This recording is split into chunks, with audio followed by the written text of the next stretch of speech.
Good morning, Cappuccino. Hey there, vloggers. Shout out to Ava, who got the extra credit yesterday. And let's see who's going to be the lucky winner of the extra credit today. So today's extra credit is going to be 10 points extra credit for the first person who can solve this problem, showing all their work so I can see that you understand what you're doing. And I will give you an entire 10 points extra credit for doing this. So I will post the solution to this after I hear back from people who have given me the correct solution to this. So 10 points for the first person who gives me the correct answer to this.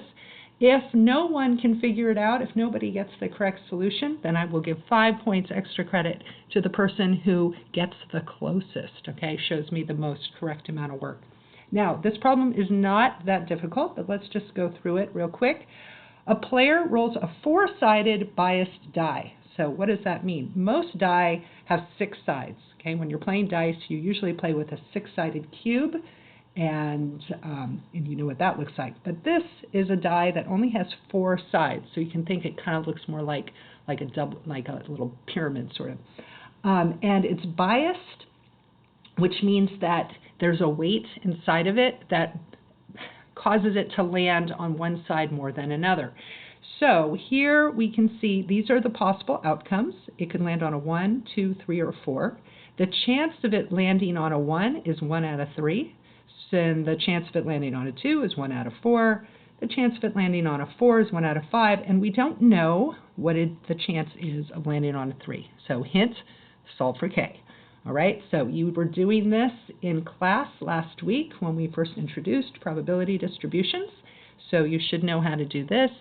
You were also doing it, I think, a little bit on the math space yesterday, or at least dealing with the concept of it on math space yesterday. You should know what to do with these probabilities to solve for K.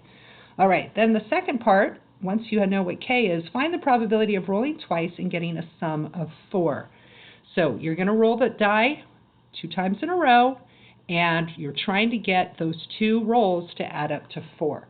So I'll give you a hint here. It's a little bit similar to this problem over here. Okay, so that's all I'm going to say about that. So you might want to set up a diagram, not a picture, Oscar, but a diagram to help you with this part, okay? And there's multiple ways you could set up the diagram. There's no just like one way of doing it. It is also possible to do it without making a diagram at all. Okay, so on your mark, get set, go.